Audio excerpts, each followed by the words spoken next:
ರಾಜಾ ಸಾಬ್ ಮೂವಿಯಲ್ಲಿ ಪ್ರಭಾಸ್ ಅವರ ಆಕ್ಟಿಂಗ್ ನೋಡಿ ರಾಜಮೌಳಿ ಎಷ್ಟು ದುಃಖ ಪಡ್ತಿದಾರೋ ಏನೋ ಗೊತ್ತಿಲ್ಲ. ಈಗೆಲ್ಲ ನಮ್ಮ ಇಂಡಿಯನ್ ಸಿನಿಮಾ ಗ್ಲೋಬಲ್ ಲೆವೆಲ್ಗೆ ಹೋಗ್ತಿದೆ ಅಂತ. Wait a minute. Who are you? S friends, ಹೀಗೆ ಅನ್ಸುತ್ತೆ.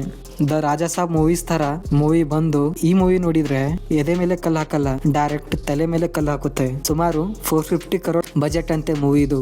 ಡೈರೆಕ್ಟರ್ ಮಾರುತಿ ಒಂದು ಸ್ಟೇಟ್ಮೆಂಟ್ ಕೊಟ್ಟಿದ್ರು ರಾಜಾ ಸಾಬ್ ಮೂವಿ ರಿಲೀಸ್ ಆಗೋ ಮುಂಚೆ. ನಿಮಗೇನಾದ್ರೂ ರಾಜಾ ಸಾಬ್ ಮೂವಿ ಇಷ್ಟ ಆಗಿಲ್ಲ ಅಂದ್ರೆ ನನ್ನ ಮನೆಗೆ ನೀವು ಬರ್ಬಹುದು ಅಂತ.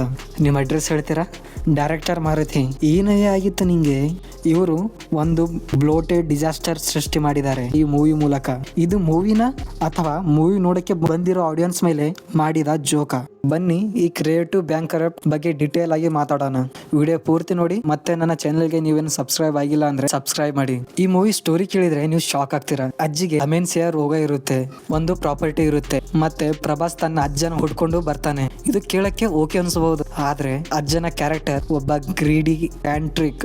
ಅವನು ಇಮ್ಮಾರ್ಟಲ್ ಆಗೋಕ್ಕೆ ಸ್ವಂತ ಮೊಮ್ಮಗನೇ ಬಲಿ ಕೊಡಕ್ಕೆ ನೋಡ್ತಾನೆ. ಈ ಲೆವೆಲ್ ಔಟ್ಡೇಟೆಡ್ ಲಾಜಿಕ್ ಲೆಸ್ 2026 ನಲ್ಲಿ ತಂದಿದ್ದಾರೆ. ಯಾವ ನಶೆಯಲ್ಲಿ ಸ್ಕ್ರಿಪ್ಟ್ ಬರ್ದಿದ್ದಾರೆ ಅಂತ ನೀವೇ ಯೋಚನೆ ಮಾಡಿ. ರೈಟಿಂಗ್ ಕಡೆ ಬಂದ್ರೆ ಹೀರೋನ ತುಂಬಾ, ಸಾರಿ ನಾನು ಹೇಳೋ ವರ್ಡ್ಗೆ, ಬಟ್ ಯು ಡಿಸರ್ವ್ ಇಟ್. ಹೀರೋನ ತುಂಬಾ ಚಪ್ರಿಯಾಗಿ ತೋರಿಸಿದ್ದಾರೆ. ಇನ್ನು ಫಿಮೇಲ್ ಕ್ಯಾರೆಕ್ಟರ್ ಬಗ್ಗೆ ಹೇಳ್ಬೇಕಂದ್ರೆ ಹೀರೋಗೆ ಆಲ್ರೆಡಿ ಹೋಮ್ ಟೌನ್ ಅಲ್ಲಿ ಗರ್ಲ್ ಫ್ರೆಂಡ್ ಇದ್ದಾಳೆ. ಆದ್ರೂ ಸಿಟಿಯಲ್ಲಿ ಬಂದ ತಕ್ಷಣನೇ ಒಬ್ಳು ಟ್ರೈನಿ ನನ್ ಮೇಲೆ ಲವ್ ಆಗ್ಬಿಡುತ್ತೆ. ಸ್ವಲ್ಪ ಆದ್ರೂ ಲಾಜಿಕ್ ಯೂಸ್ ಮಾಡ್ರು. ಯಪ್ಪ, ಇದು ಇಲ್ಲಿಗೆ ನಿಲ್ಲಲ್ಲ. ಇವರು ನೆಕ್ಸ್ಟ್ ಲೆವೆಲ್ ಅಲ್ಲಿ ಹೋಗ್ತಾರೆ. ಇನ್ನೊಬ್ಳು ಗರ್ಲ್ ಫ್ರೆಂಡ್ ಬರ್ತಾಳೆ, ಥರ್ಡ್ ಒನ್. ಯಪ್ಪ, ಏನ್ ತೋರಿಸ್ತಾ ಇದಿರೋ? ಫಿಮೇಲ್ ಕ್ಯಾರೆಕ್ಟರ್ಸ್ ನ ತುಂಬಾ ಡಂಬ್ ಆಗಿ ತೋರಿಸಿದ್ದಾರೆ. ಕೊನೆಯಲ್ಲಿ ಅವರು ಹೀರೋಗಾಗಿ ಜಗಳ ಆಡೋದು ನೋಡಕ್ಕೆ ತುಂಬಾ ಎಂಬ್ಯಾರಸ್ಮೆಂಟ್ ಫೀಲ್ ಆಗುತ್ತೆ.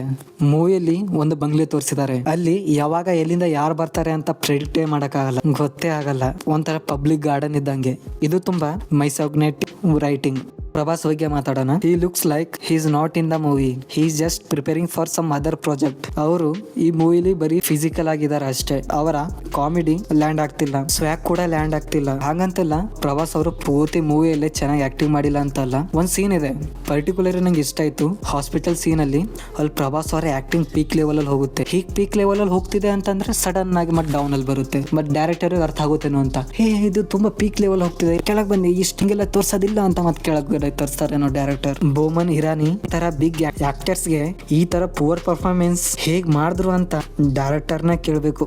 ಸಂಜಯ್ ದತ್ತಿ ಮೂವಿಯಲ್ಲಿ CGI ಮತ್ತೆ VFX ಮೂಲಕ ಇದಾರೆ ಅಷ್ಟೇ. He just came, took the check and left. VFX ಸ್ವಲ್ಪ ಟಟ್ ಮಟ್ಟಿಗೆ ಚೆನ್ನಾಗಿದೆ. ಲೈಕ್ ಸಂಜಯ್ ದತ್ತ ಅವರ ಬಾವಿಯಲ್ಲಿ ಸೀನ್ ಅದು ಚೆನ್ನಾಗಿದೆ.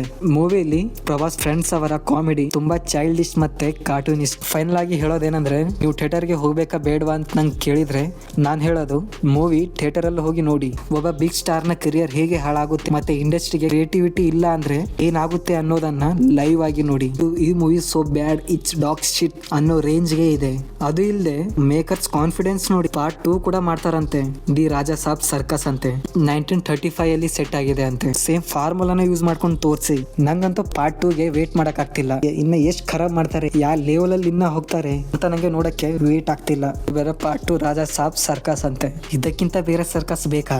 ಇವಾಗ ಟ್ರೆಂಡ್ ಇರೋದು ಅದೇ. 2 ಅಥವಾ 3 ಮಾಸ್ ಇವ್ಯಾಲ್ಯೂಯೇಷನ್ ತೋರಿಸಿ ಫ್ಯಾನ್ಸ್ ಗೆ ಖುಷಿ ಪಡಿಸಿ ಸಾಕು. ಬಟ್ ನಮ್ಮಂತ ನ್ಯೂಟ್ರಲ್ ಮೂವಿ ಲವರ್ ಏನ್ ಮಾಡ್ಬೇಕು? Totally shit movie, 3 hour length movie theatre ಅಲ್ಲೇ ಹೋಗಿ ನೋಡಿ. ಸರ್ವೈವ್ ಆಗಿ ಥಿಯೇಟರ್ ಇಂದ ಹೊರಗಡೆ ಬಂದ್ರೆ congrats bro, you can do anything much bigger in life. ನೀವು ರಾಜಾ ಸಾಬ್ ಮೂವಿ ನೋಡಿದ್ರ ನಿಮ್ಗೆ ಹೇಗೆ ಅನಿಸ್ತು ಅಂತ ಕಮೆಂಟ್ ನಲ್ಲಿ ತಿಳಿಸಿ. ವಿಡಿಯೋ ಇಷ್ಟ ಆದ್ರೆ ಲೈಕ್ ಮಾಡಿ, ಶೇರ್ ಮಾಡಿ ಅಂಡ್ ಸಬ್ಸ್ಕ್ರೈಬ್ ಮಾಡಿ.